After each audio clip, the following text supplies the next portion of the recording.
Hello friends, स्वागत है आप सभी का हमारे YouTube channel target point with Meenakshi में।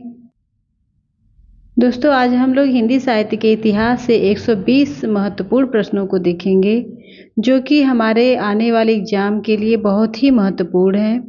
तो चलिए वीडियो शुरू करते हैं। देखते हैं पहला प्रश्न। हिंदी साहित्य का इतिहास और प्रथम किसने लिखा? रामचंद्र शुक्ल, मिश्र बंधु, गारसा दत्तासी या फिर जॉर्ज गैरसन? इसमें आपका आंसर हो जाएगा गारसा दत्तासी। अगला प्रश्न है, हिंदी साहित्य के इतिहास को सर्वप्रथम कालक्रम के अनुसार विभाजित करने वाला लेखक निम्न में से कौन है? George garrison, Ramchandra Shukla, doctor Ram Kumar Verma या फिर हजारी प्रसाद द्विवेदी? इसमें आपका आंसर होगा जॉर्ज गैरसन। अगला प्रश्न है, रामचंद्र शुक्ल ने हिंदी साहित्य के इतिहास को कितने कालों में विभाजित किया है? 5, 6, 3 या फिर 4? इसमें आपका सही आंसर हो जाएगा डी 4। रामचंद्र शुक्ल ने हिंदी साहित्य के इतिहास को 4 कालों में विभाजित किया है। अगला प्रश्न देख लेते हैं। रामचंद्र शुक्ल के वीर गाथा काल को किस लेखक ने आदिकाल का नाम दिया है? राहुल सांस्कृत्यायन, राम कुमार वर्मा, हजारी प्रसाद द्विवेदी या इनमें से कोई नहीं? इसमें आपका सही आंसर होगा हजारी प्रसाद द्विवेदी। अगला प्रश्न है, आधुनिक हिंदी साहित्य को रामचंद्र शुक्ल ने किस काल में रखा है? नूतन काल, गद्य काल, आधुनिक काल या फिर आधुनिक गद्य काल? इसमें आपका आंसर हो जाएगा गद्य काल। अगला प्रश्न देखते हैं, किस लेखक ने आदिकाल को संधि काल और चारण काल नाम से 2 भागों में विभाजित किया है? रामचंद्र शुक्ल, गणपति चंद्र गुप्त, हजारी प्रसाद द्विवेदी या फिर राम कुमार वर्मा? इसमें आपका आंसर हो जाएगा राम कुमार वर्मा। अगला प्रश्न देखते हैं, हिंदी साहित्य के आदिकाल को अपभ्रंश काल का नाम किसने दिया? चंद्रधर शर्मा गुलेरी, डॉक्टर धीरेन्द्र वर्मा, केवल ए और बी दोनों? इसमें आपका आंसर होगा ए और बी दोनों। अगला प्रश्न देखते हैं, राहुल सांस्कृत्यायन ने आदिकाल को क्या कहा है? चरण काल, अपभ्रंश काल, सिद्ध सामंत काल या फिर संधि काल? इसमें आपका आंसर होगा सिद्ध सामंत काल। अगला प्रश्न देख लेते हैं, आचार्य रामचंद्र शुक्ल ने हिंदी साहित्य के प्रारंभिक युग को वीर गाथा काल इसलिए कहा क्योंकि इस युग में वीर रस का प्रचुर वर्णन हुआ है। इसमें वीर राजाओं का वर्णन है। इस काल के सभी कवि वीर थे। इस युग में वीर गाथा प्रधान कृतियों की प्रचुरता थी। इसमें आपका आंसर होगा डी, इस युग में वीर गाथा प्रधान कृतियों की प्रचुरता थी। अगला प्रश्न देखते हैं, सुमेलित कीजिए। सूची 1 और 2 दिया गया है, नामकरण और इतिहासकार के नाम दिए गए हैं। वीरगाथा काल रामचंद्र शुक्ल, आदिकाल हजारी प्रसाद द्विवेदी, सिद्ध सामंत काल राहुल सांस्कृत्यायन, संधि चरण काल ये राम कुमार वर्मा। इस तरह से आपका 2, 4, 1, 3 यानी बी ऑप्शन सही हो जाएगा। अगला प्रश्न देखते हैं, साहित्य का इतिहास जनता की चित्रवृत्ति का इतिहास है। यह कथन किसका है? गणपति चंद्रगुप्त, आचार्य रामचंद्र शुक्ल, डॉक्टर राम कुमार वर्मा या फिर हजारी प्रसाद द्विवेदी? इसमें आपका आंसर होगा आचार्य रामचंद्र शुक्ल। अगला प्रश्न है, हिंदी साहित्य के इतिहास लेखन की परंपरा का सूत्रपात निम्न में से किसने किया? गारसा दत्तासी, रामचंद्र शुक्ल, शिव सिंह सेंगर या फिर जॉर्ज गैरसन? इसमें आपका सही आंसर हो जाएगा गारसा दत्तासी। अगला प्रश्न है, आचार्य रामचंद्र शुक्ल द्वारा रचित इतिहास ग्रंथ का नाम बताइए। रसमीमांसा, हिंदी साहित्य का वैज्ञानिक इतिहास, हिंदी साहित्य का इतिहास, हिंदी साहित्य का अतीत? इसमें आपका सही आंसर हो जाएगा हिंदी साहित्य का इतिहास। अगला प्रश्न है, इनमें से कौन सा सुमेलित नहीं है? हिंदी साहित्य का इतिहास सर जॉर्ज गैरसन, हिंदी साहित्य का वैज्ञानिक इतिहास Sir George Grierson, Shiv Singh Sengar, Rajasthani भाषा और साहित्य मोतीलाल मेनारिया। हिंदी साहित्य का वैज्ञानिक इतिहास डॉक्टर गणपति गुप्त। इसमें आपका सही आंसर होगा ए। हिंदी साहित्य का वैज्ञानिक इतिहास सर जॉर्ज गैरिसन। ये जॉर्ज गैरिसन का नहीं है। अगला प्रश्न देखते हैं। हिंदी साहित्य के सर्वप्रथम इतिहास ग्रंथ का रचनाकाल क्या है? 1839, 1883,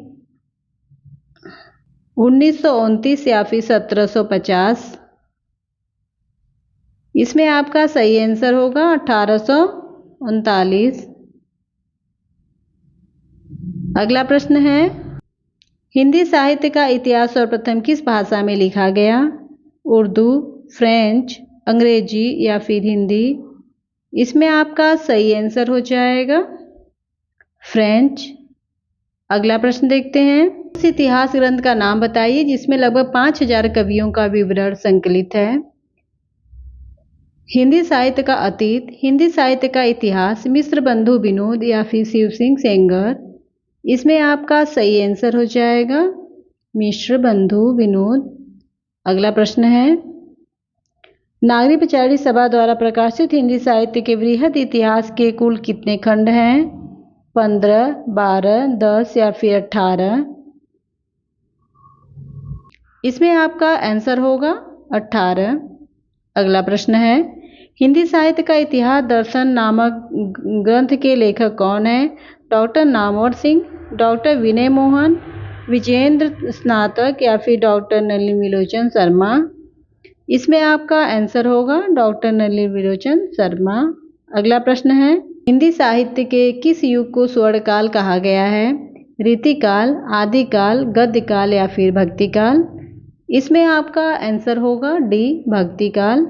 अगला प्रश्न है।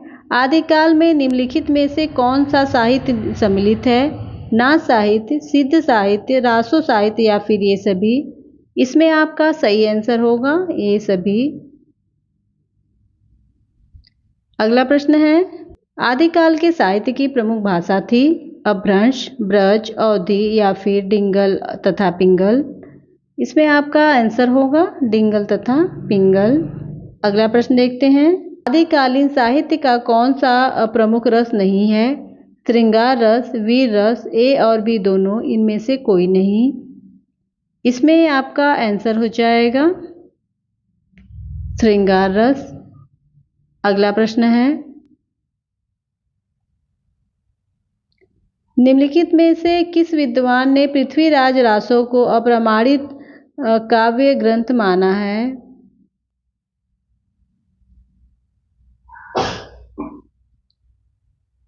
निम्नलिखित में से किस विद्वान ने पृथ्वीराज रासो को अप्रमाणित काव्य ग्रंथ माना है? डॉक्टर दशरथ शर्मा, मोहनलाल विष्णुलाल पांड्या, रामचंद्र शुक्ल या फिर उपरोक्त सभी?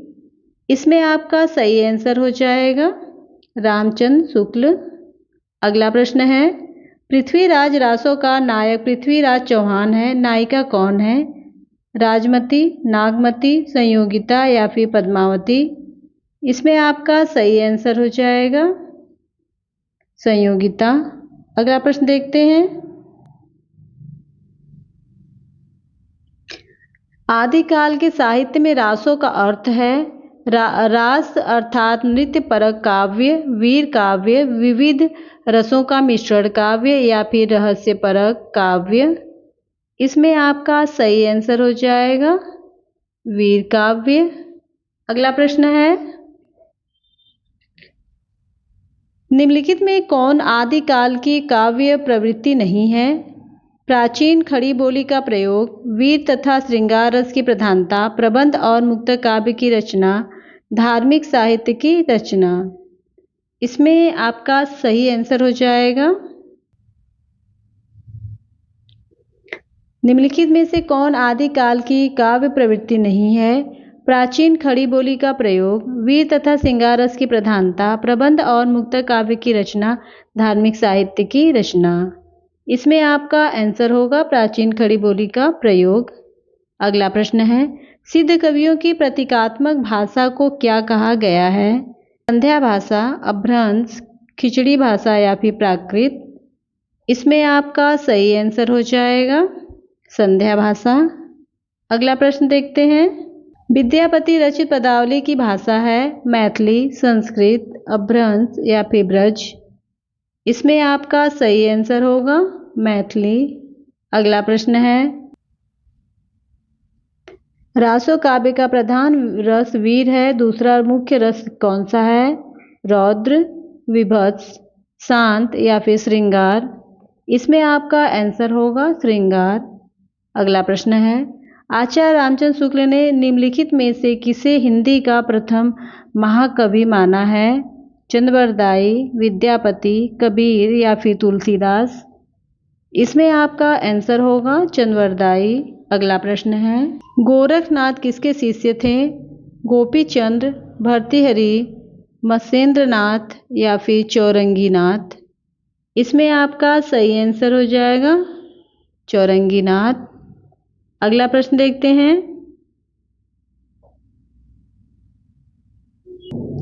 गोरखनाथ का संबंध किस परंपरा से है? नाथ साहित्य, सिद्ध साहित्य, रासो काव्य या फिर जैन साहित्य।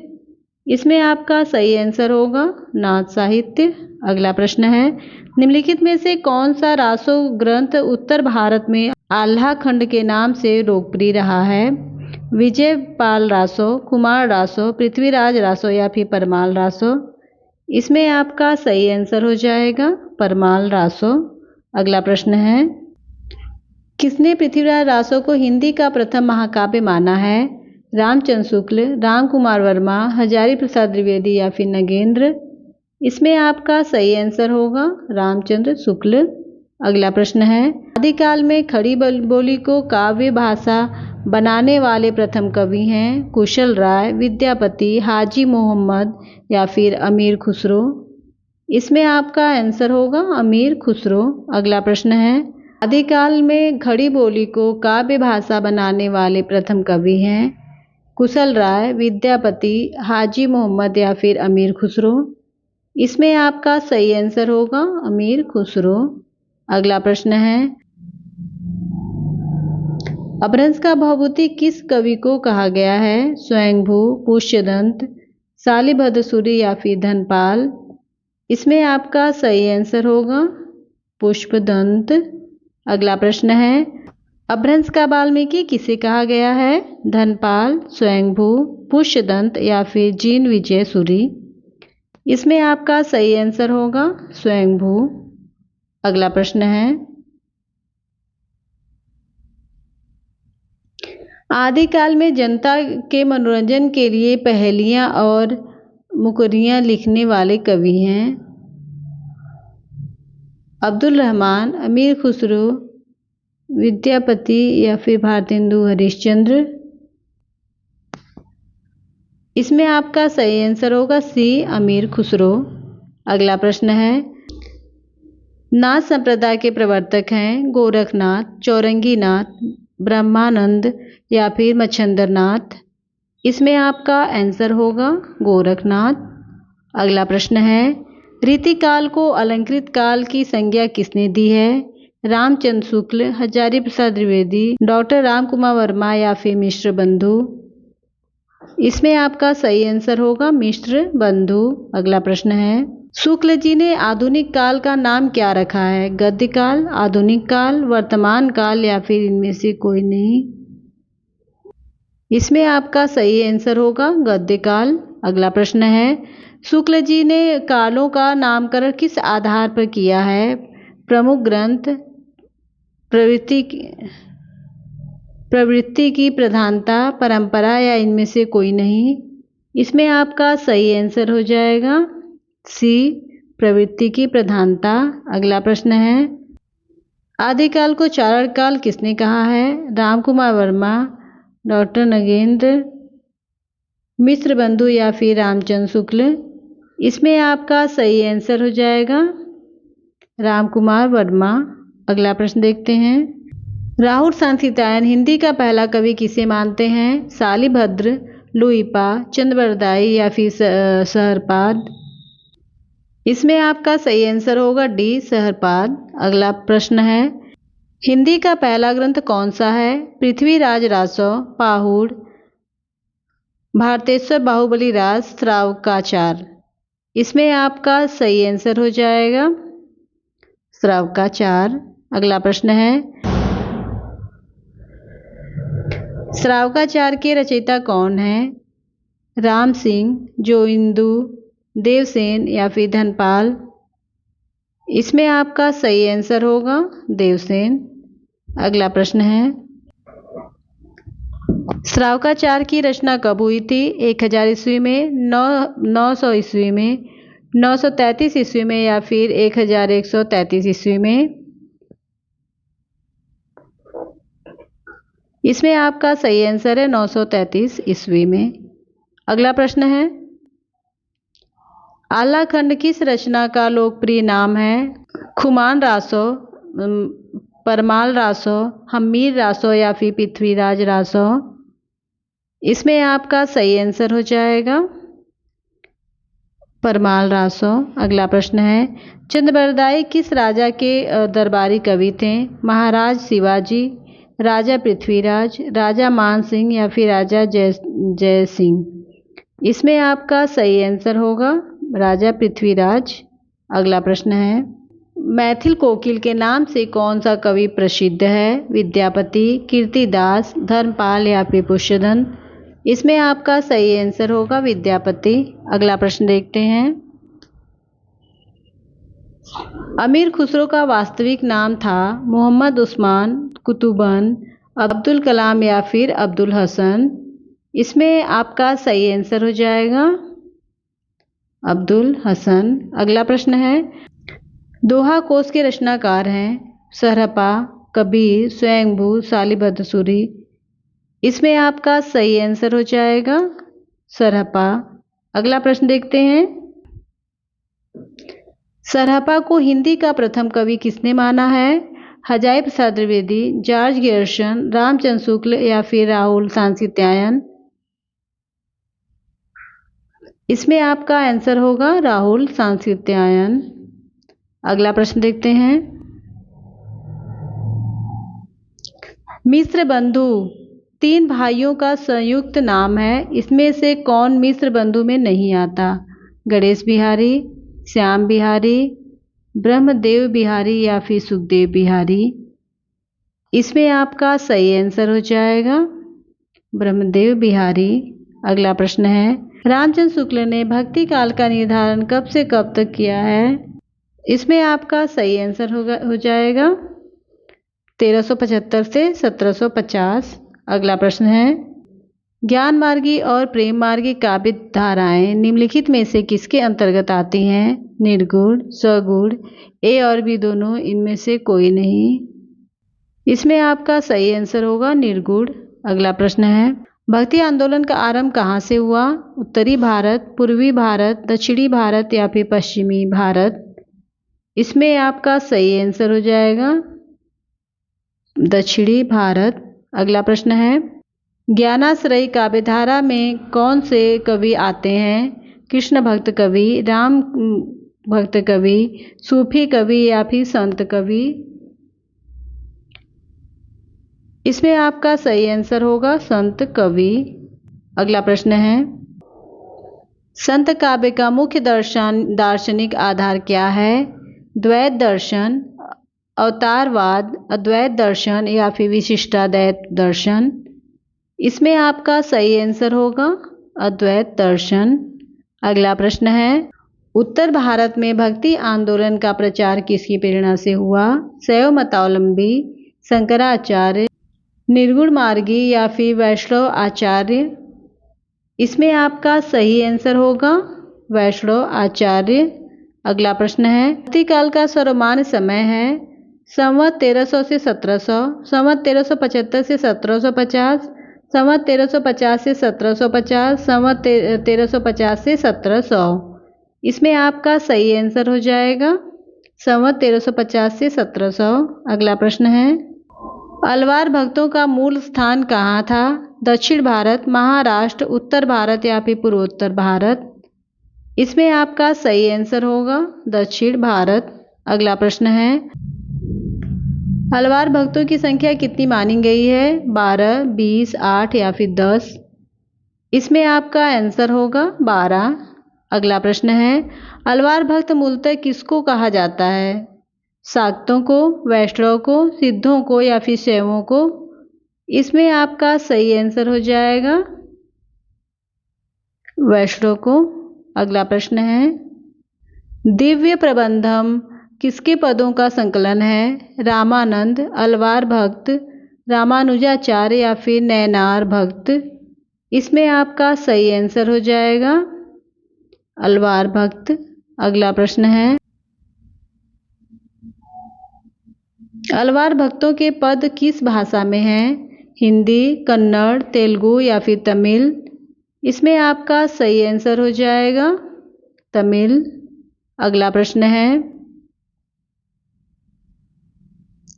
कबीर के गुरु का नाम क्या था? रामानंद, रैदास, संत प्रेमनंद या फिर रामानुजाचार्य? इसमें आपका सही आंसर होगा रामानंद। अगला प्रश्न है, कबीर का जन्म कब माना जाता है? 1455 ईस्वी, 1398 ईस्वी या फिर 1350 ईस्वी? इसमें आपका सही आंसर हो जाएगा 1398 ईस्वी। अगला प्रश्न है, विशिष्टाद्वैत के प्रतिपादक आचार्य कौन थे? रामानुजाचार्य, शंकराचार्य, वल्लभाचार्य या फिर परमानंद? इसमें आपका सही आंसर होगा रामानुजाचार्य। अगला प्रश्न है, शुद्धाद्वैत सिद्धांत के प्रतिपादक आचार्य कौन थे? वल्लभाचार्य, रामानंद, मध्वाचार्य या फिर निम्बार्काचार्य? इसमें आपका सही आंसर होगा वल्लभाचार्य। अगला प्रश्न है, श्री संप्रदाय के प्रवर्तक आचार्य कौन थे? मध्वाचार्य, वल्लभाचार्य, स्वामी हरिदास या फिर रामानुजाचार्य? इसमें आपका सही आंसर होगा डी, रामानुजाचार्य। पुष्टि मार्ग के प्रवर्तक आचार्य कौन है? वल्लभाचार्य, सूरदास, माधवाचार्य या फिर कुंभनदास? इसमें आपका सही आंसर होगा वल्लभाचार्य। अगला प्रश्न है, सखी संप्रदाय के प्रवर्तक आचार्य कौन थे? विष्णु स्वामी, माधवाचार्य, निम्बार्काचार्य या फिर स्वामी हरिदास? इसमें आपका सही आंसर होगा स्वामी हरिदास। अगला प्रश्न देखते हैं, हिंदी भक्ति साहित्य की प्रमुख काव्य धाराएं कितनी हैं? 4, 2, 5 या फिर 3? इसमें आपका सही आंसर होगा ए, 4। अगला प्रश्न है, सूफी काव्य धारा को किसने प्रेमाश्रयी शाखा कहा है? राम कुमार वर्मा, रामचंद्र शुक्ल, धीरेन्द्र वर्मा या फिर हजारी प्रसाद द्विवेदी? इसमें आपका सही आंसर होगा सी, रामचंद्र शुक्ल।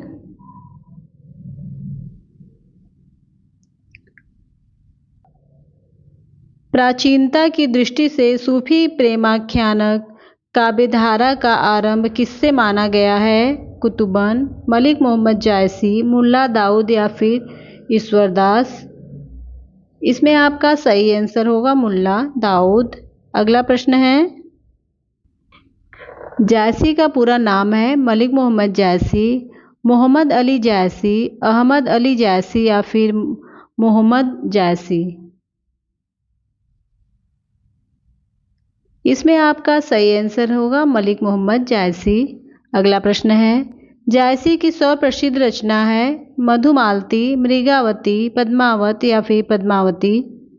इसमें आपका सही आंसर होगा पद्मावत। अगला प्रश्न है, पद्मावती किस राज्य की राजकुमारी थी? रणथंभौर, मराठावाड़ा, चित्तौड़ या फिर सिंहल द्वीप? इसमें आपका सही आंसर हो जाएगा सिंघल द्वीप। अगला प्रश्न है, पद्मावत में नायिका पद्मावती है, नायक कौन है? रत्नसेन, अग्रसेन, तानसेन या फिर धनपाल? इसमें आपका सही आंसर होगा रत्नसेन। अगला प्रश्न है, पद्मावत की कथा में किस मुगल सम्राट आया है? कुतुब शाह, औरंगजेब, मोहम्मद गौरी या फिर अकबर। इसमें आपका सही आंसर हो जाएगा औरंगजेब। अगला प्रश्न है, पद्मावत किस भाषा में रचित है? अवधी, अपभ्रंश, पुरानी हिंदी या फिर ब्रज। इसमें आपका सही आंसर होगा अवधी। अगला प्रश्न देखते हैं, सूफी प्रेमाख्यान काव्य के संबंध में कौन सा कथन असत्य है? ब्रज भाषा का प्रयोग, लोक संस्कृति का प्रभावी चित्रण, प्रेम, इसमें प्रेम की प्रधानता है, नारी सौंदर्य का नक्शिक वर्णन है। इसमें आपका सही आंसर होगा ब्रज भाषा का प्रयोग। अगला प्रश्न है, द्वैताद्वैतवाद के प्रवर्तक आचार्य का क्या नाम है? वल्लभाचार्य, विष्णु स्वामी, मध्वाचार्य या फिर निबारकाचार्य। इसमें आपका आंसर होगा निबारकाचार्य। अगला प्रश्न है,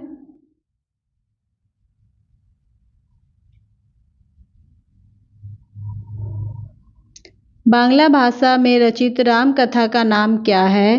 रंग रामायण, कीर्तिवास रामायण, भास्कर नारायण या फिर अध्यात्म रामायण। इसमें आपका सही आंसर हो जाएगा कीर्तिवास रामायण। अगला प्रश्न है, बीजक में किस कवि की रचनाएं संकलित हैं? कबीरदास, सूरदास, रामानंद या फिर मलुकदास।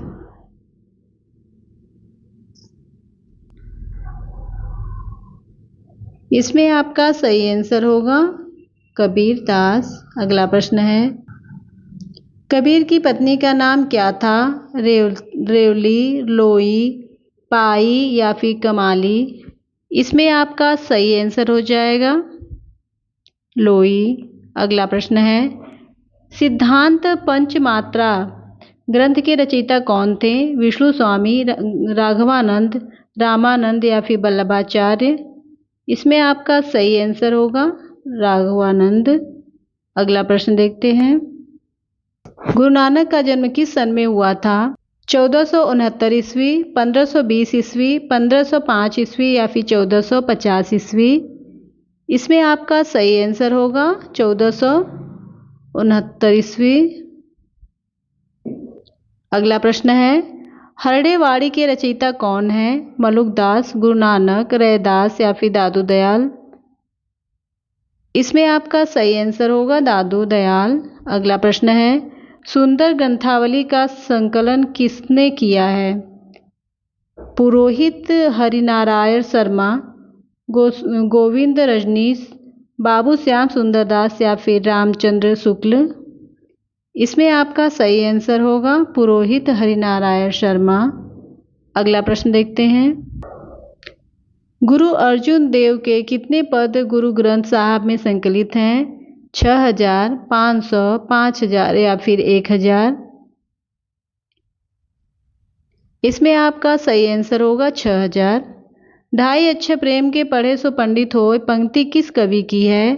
कबीर, ईश्वरदास, कुतुबन या फिर जायसी। इसमें आपका सही आंसर हो जाएगा कबीर। अगला प्रश्न है, अजगर करे न चाकरी, पंछी करे न काम, यह पंक्ति किस कवि की है? मलुकदास, कबीर, सुंदरदास या फिर दादू। इसमें आपका सही आंसर होगा मलुकदास। अगला प्रश्न है, आचार्य रामचंद्र शुक्ल ने कबीर की भाषा को क्या नाम दिया है? सदुक्कड़ी भाषा, ब्रज भाषा, पूर्वी भाषा या फिर भोजपुरी भाषा। इसमें आपका सही आंसर होगा सदुक्कड़ी भाषा। अगला प्रश्न है, कबीर को वाणी का डिटेक्टर किस समीक्षक ने कहा है? पीताम्बर दत्त बंठवाल, आचार्य श्याम सुंदर दास, आचार्य रामचंद्र शुक्ल या फिर हजारी प्रसाद द्विवेदी। इसमें आपका सही आंसर हो जाएगा हजारी प्रसाद द्विवेदी। अगला प्रश्न है, पद्मावत में मुख्य किस छंद का प्रयोग हुआ है? दोहा चौपाई, दोहा, कड़वक या फिर चौपाई। इसमें आपका सही आंसर होगा दोहा चौपाई। अगला प्रश्न है, जायसी द्वारा पद्मावत में वर्णित 12 मासा का अर्थ है? 12 महीनों की फसलों का वर्णन, वर्ष भर के ग्रह नक्षत्रों का वर्णन, 12 महीनों का ऋतु वर्णन, 12 महीनों में नागमती की विरह मनोदशा का वर्णन। इसमें आपका सही आंसर होगा 12 महीने में नागमती की विरह मनोदशा का वर्णन। अगला प्रश्न है, जायसी द्वारा पद्मावत में प्रकृति के किस रूप का वर्णन किया है? मानवीकरण के रूप में, आलंबन के रूप में, उद्दीपन रूप में या फिर ये सभी? इसमें आपका सही आंसर होगा ये सभी। अगला प्रश्न है, आचार्य रामचंद्र शुक्ल ने सूफी काव्य परंपरा का प्रथम कवि किसे माना है? कुतुबन, मुल्ला दाऊद, मंझन या फिर जायसी? इसमें आपका आंसर होगा कुतुबन। अगला प्रश्न देखते हैं, मृगावती किसकी रचना है? असाइद, कुतुबन, मुल्ला दाऊद या फिर मंझन? इसमें आपका सही आंसर होगा कुतुबन। अगला प्रश्न है, जायसी ने अपनी किस रचना में सूफी सिद्धांतों का वर्णन किया है? मसलनामा, अखरावट, पद्मावत या फिर आखिरी कलाम? इसमें आपका आंसर होगा अखरावट। अगला प्रश्न है, निर्गुण भक्ति काव्य में किस तत्व की प्रधानता है? कर्म, प्रेम, भक्ति या फिर ज्ञान? इसमें आपका सही आंसर होगा ज्ञान। अगला प्रश्न है, संत काव्य धारा के लिए निर्गुण ज्ञानाशयी शाखा नाम किसने दिया है? परशुराम चतुर्वेदी, राम कुमार वर्मा, रामचंद्र शुक्ल या फिर हजारी प्रसाद द्विवेदी? इसमें आपका सही आंसर है रामचंद्र शुक्ल। अगला प्रश्न है, काव्य का आरंभ कब से माना जाता है? 15वीं शताब्दी, 16वीं शताब्दी, 13वीं शताब्दी या फिर 14वीं शताब्दी? इसमें आपका सही आंसर होगा डी, 14वीं शताब्दी से। अगला प्रश्न है, साखी शबद रामायणी किसकी रचनाएं हैं? सुंदरदास, दादू, गुरु नानक या फिर कबीर? इसमें आपका सही आंसर होगा कबीर। अगला प्रश्न है, संत काव्य में किस रस की प्रधानता है? करुण, श्रृंगार, वीर या फिर शांत? इसमें आपका सही आंसर होगा शांत। अगला प्रश्न है, अवधू गगन मंडल घर की जय पंक्ति किस कवि की है? कबीर, नानक, गुरु नानक, रैदास या फिर गोरखनाथ? इसमें आपका सही आंसर है कबीर। अगला प्रश्न देखते हैं, प्रभु जी तुम चंदन हम पानी पंक्ति किस कवि की है? मलुकदास, कबीर, मीरा या फिर रैदास? इसमें आपका सही आंसर होगा रैदास। अगला प्रश्न देखते हैं, पानी ही तय हीम भया हीम है गया विलाय पंक्ति किस कवि की है? गुरु नानक, रैदास, कबीर या फिर मलुकदास? इसमें आपका सही आंसर है कबीर। अगला प्रश्न है, गुरु नानक का जन्म कहाँ हुआ था? पटना, लुधियाना, अमृतसर या फिर तालवंडी? इसमें आपका सही आंसर हो जाएगा तलवंडी। अगला प्रश्न है, श्रृंगार रस के घोर विरोधी कौन संत थे? सुंदरदास, मलुकदास, रैदास या फिर कबीरदास? इसमें आपका आंसर होगा ए, सुंदरदास। अगला प्रश्न है, इन संत कवियों में सर्वाधिक शिक्षित कवि कौन थे? रैदास, दादू दयाल, सुंदरदास या फिर कबीरदास? इसमें आपका सही आंसर हो जाएगा सुंदरदास। अगला प्रश्न है, कवि तथा अन्य निर्गुणपंथी संतों के द्वारा अंतः साधना में रागात्मिकता, भक्ति और ज्ञान का योग तो हुआ पर कर्म की दशा वही रही जो निर्गुणपंथियों के यहाँ थी। यह कथन किसका है? सीताराम चतुर्वेदी, आचार्य रामचंद्र शुक्ल, आचार्य हजारी प्रसाद द्विवेदी या फिर पीताम्बर दत्त बंधवाल? इसमें आपका सही आंसर हो जाएगा आचार्य रामचंद्र शुक्ल। अगला प्रश्न है, विठोबा का भक्त किसे माना गया जाता है? चैतन्य महाप्रभु, ज्ञानदेव, विवेकानंद या फिर नामदेव? इसमें आपका सही आंसर होगा नामदेव। अगला प्रश्न है, गहना एक कनक ते गहना इन मुँह भाव न दूजा। इन पंक्ति में कबीर किस दर्शन का प्रतिपादन कर रहे हैं? बौद्ध मत, वेदांत, नाथ पंथ या फिर हठ योग। इसमें आपका सही आंसर हो जाएगा वेदांत। अगला प्रश्न है, ईसवी सन में कितने वर्ष जोड़ने पर संवत बनता है? 50 वर्ष, 57 वर्ष, 55 वर्ष या फिर 60 वर्ष। इसमें आपका सही आंसर होगा 57 वर्ष। अगला प्रश्न है, हरडे बानी किसकी रचनाओं का संग्रह है? रज्जब, दादू, सुंदरदास या फिर रैदास। इसमें आपका सही आंसर होगा दादू। दोस्तों आज के लिए इतना ही। इसमें कुछ और भी प्रश्न हैं जो हम अगले वीडियो में कुछ और महत्वपूर्ण प्रश्न हैं जो हम अगले वीडियो में लेकर आएंगे। इसमें हमने 120 प्रश्नों को ही सम्मिलित किया, क्योंकि अगर और भी प्रश्नों को सम्मिलित करते तो वीडियो बहुत लंबा हो जाता, इसलिए बाकी के प्रश्न हम आगे के वीडियो में देखेंगे। आज के लिए इतना ही। अगर वीडियो पसंद आए इसे लाइक करें, अपने दोस्तों को शेयर करें ताकि वो भी इसका लाभ उठा सके। अगर मेरे चैनल पे नए हैं, अभी तक सब्सक्राइब नहीं किया तो मेरे चैनल को सब्सक्राइब कर लें। साथ में बेल आइकन को भी प्रेस कर दीजिए ताकि मेरे वीडियो के नोटिफिकेशन आपको मिलते रहें। मिलते हैं अगले वीडियो में, तब तक के लिए धन्यवाद।